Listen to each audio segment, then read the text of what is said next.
আসসালামু আলাইকুম প্রিয় দর্শক, জানিয়ে দিব এখনকার আলোচিত সকল দেশীয় খবর। শুরুতেই জানিয়ে দেব সংবাদ শিরোনামগুলো। প্রথম আলো ও ডেইলি স্টারে হামলা জাতির জন্য লজ্জার, বললেন সালাউদ্দিন আহমেদ। ওসমান হাদির খুনি ভারতে থাকলে বন্দি বিনিময় চুক্তিতে ফেরত আনার দাবি জামায়াতের। তারেক রহমানের পোষা বিড়াল জেবু আসছে বাংলাদেশে। হাদি ইস্যুতে বহুল আলোচিত 11 সহিংসতা নিয়ে সত্য মিথ্যা ও রিউমার স্ক্যানার প্রতিবেদন। গুরুতর অভিযোগে তারেক রহমানের ফ্লাইট থেকে সরিয়ে নেওয়া হলো 2 কেবিন ক্রুকে। প্রিয় দর্শক, এতক্ষণ দেখছিলেন সংবাদ শিরোনামগুলো, এখন জানাবো বিস্তারিত খবর। প্রথম আলো ও ডেইলি স্টারে হামলা জাতির জন্য লজ্জার, বললেন সালাউদ্দিন আহমেদ। দৈনিক প্রথম আলো ও ইংরেজি দৈনিক ডেইলি স্টারে হামলা জাতির জন্য লজ্জার বলে মন্তব্য করেছেন বিএনপির স্থায়ী কমিটির সদস্য সালাউদ্দিন আহমেদ। তিনি বলেন, প্রথম আলো ও ডেইলি স্টার জ্বালিয়ে দেওয়া হয়েছে, পুড়িয়ে দেওয়া হয়েছে। এই দৃশ্য সারা বিশ্ব দেখেছে, যা আমাদের জন্য চরম লজ্জার। এটা কোনোভাবে আমরা শুধুমাত্র দুঃখ প্রকাশ বা ক্ষমা প্রার্থনা করে সমাপ্ত করতে পারব না। সালাউদ্দিন আহমেদ আরও বলেন, এখানে সরকারের দায়িত্ব ছিল সবচাইতে বেশি। আমরা জেনেছি হামলার বিষয়ে আগে থেকে ইন্টেলিজেন্স রিপোর্ট ছিল, কিন্তু সেটা আমলে নেওয়া হলো না কেন? আইন শৃঙ্খলা বাহিনীকে বলার পরও তারা 1-2 ঘণ্টা পরে সাড়া দিয়েছে। কেন এই বিলম্ব? কাদের হাতে আমরা এই রাষ্ট্র ব্যবস্থা দেব? নিরপেক্ষ নির্বাচনের জন্য যারা দায়িত্ব নিয়েছেন তাদের ভূমিকা আজ প্রশ্নবিদ্ধ। তিনি অভিযোগ করেন, কিছুদিন যাবৎ গণমাধ্যমকে চিহ্নিত করে টার্গেট করে হামলা করতে দেখা যাচ্ছে। কিছু স্থাপনায় মবকে প্রশ্রয় দেওয়া হচ্ছে। এজন্য সরকারের দুর্বলতা দায়ী। এগুলো কঠোর হস্তে দমন করতে হবে। দেশ নিয়ে মানুষের প্রত্যাশা অনেক বেশি। মানুষ পূর্ণ গণতন্ত্র চায়। গণতন্ত্রকে প্রাতিষ্ঠানিক রূপ দিতে সাংবিধানিক প্রতিষ্ঠানগুলোকে শক্তিশালী করতে হবে, যাতে তারা রক্ষা কবচ হিসেবে কাজ করতে পারে। ইনকিলাব মঞ্চের মুখপাত্র শরীফ ওসমান হাদির হত্যাকারীরা যদি ভারতে পালিয়ে থাকে, তবে বন্দি বিনিময় চুক্তিতে দ্রুত দেশে ফিরিয়ে আনার আহ্বান জানিয়েছে জামায়াতে। রাজধানীর এক দোয়া মাহফিলে জামায়াতের সেক্রেটারি জেনারেল মিয়া গোলাম পলোয়ার বলেন, ওসমান হাদির খুনি যদি দেশের বাইরে চলে গিয়ে থাকে, তবে কূটনৈতিক মিশনগুলোকে কাজে লাগান। ভারতের সাথে থাকা বন্দি বিনিময় চুক্তি কার্যকর করে জাতির চাওয়া পূরণ করুন। তিনি আরও বলেন, আল্লাহ ওসমান হাদির আকাঙ্ক্ষা পূরণ করেছেন। তার বিদায় ছিল বীরের মতো। সরকার খুনিদের বিচার নিয়ে রহস্যজনক আচরণ করছে।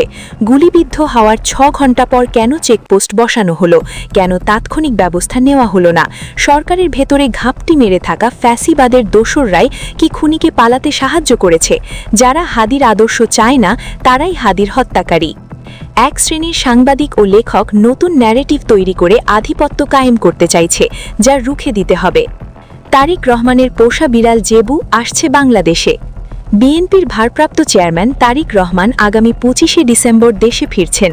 তবে তার ফেরার খবরের পাশাপাশি আলোচনায় এসেছে তার আদরের পোষা বিড়াল জেবু।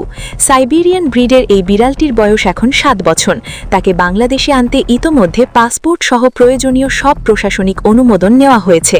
তবে বিড়ালের এক দেশ থেকে অন্য দেশে যাতায়াত বিমানে সহজ নয়, তাই তারেক রহমানের সাথে একই ফ্লাইটে জেবুর আসা নিশ্চিত নয়।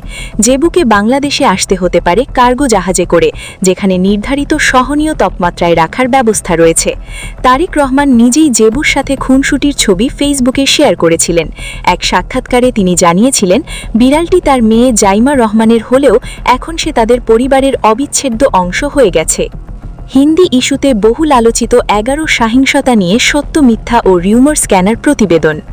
গত 12ই ডিসেম্বর ইনকিলাব মঞ্চের মুখপাত্র শরীফ ওসমান হাদি গুলিবিদ্ধ হন এবং 18ই ডিসেম্বর চিকিৎসাধীন অবস্থায় তার মৃত্যু হয়। এই মৃত্যুকে কেন্দ্র করে দেশ জুড়ে ছড়িয়ে পড়া 11টি সহিংসতার খবর নিয়ে তদন্ত করেছে রিউমার স্ক্যানার। 1. খুলনায় ভারতীয় উচ্চাক্ষমালয়ে হামলার তথ্যটি মিথ্যা, তবে চট্টগ্রামে ইট পাটকেল নিক্ষেপের দাবিটি আংশিক সত্য। 2. কারওয়ান বাজারে প্রথম আলো ও ডেইলি স্টার কার্যালয়ে ভাঙচুর ও অগ্নিসংযোগের খবরটি সত্য। 3. ধানমন্ডি 32 নম্বরে আবারও হামলা ও অগ্নিকাণ্ডের খবরটি সত্য। 4. ছায়ানট ভবনে হামলা ও ভাঙচুরের দাবিটি সত্য বলে নিশ্চিত করেছে কর্তৃপক্ষ। 5. ইন্দিরা গান্ধী কালচারাল সেন্টারে হামলার খবরটি মিথ্যা। এই ঘটনা গত 5ই আগস্ট। 6. উত্তরায় সাবেক এমপি হাবিব হাসানের বাড়িতে অগ্নিসংযোগের খবরটি আংশিক সত্য, তবে 32টি দোকান ভাঙচুরের তথ্য মেলেনি। 7. রাজশাহীতে প্রথম আলো বা ডেইলি স্টার অফিসে হামলার খবরটি মিথ্যা। মিথ্যা। ৮ ময়মনসিংহে ধর্ম অবমাননার অভিযোগে একজনকে পিটিয়ে হত্যার খবরটি সত্য হলেও ওসমান হাদির মৃত্যুর সাথে এর কোনো যোগসূত্র নেই। ৯ চট্টগ্রামে মহিউদ্দিন চৌধুরীর বাসভবনে অগ্নিসংযোগের খবরটি সত্য। ১০ বান্দরবনের সাবেক মন্ত্রী বীর বাহাদুরের বাড়িতে অগ্নিকাণ্ডের তথ্যটি সত্য। ১১ নিউ এইজ সম্পাদক নুরুল কবিরের ওপর হয়রানির খবরটিও সত্য। সামগ্রিকভাবে ১১টি দাবির মধ্যে ৬টি সত্য, ২টি মিথ্যা, ২টি আংশিক সত্য এবং একটি বিভ্রান্তিকর। বিএনপির ভারপ্রাপ্ত চেয়ারম্যান তারেক রহমানের নিরাপত্তা ও প্রোটোকল সংক্রান্ত গুরুতর অভিযোগে তার নির্ধারিত ফ্লাইটের ২ জন কেবিন ক্রুকে দায়িত্ব থেকে সরিয়ে নেওয়া হয়েছে। বিশেষ নিরাপত্তা নিশ্চিত করতেই এমন পদক্ষেপ নেওয়া হয়েছে বলে জানা গেছে।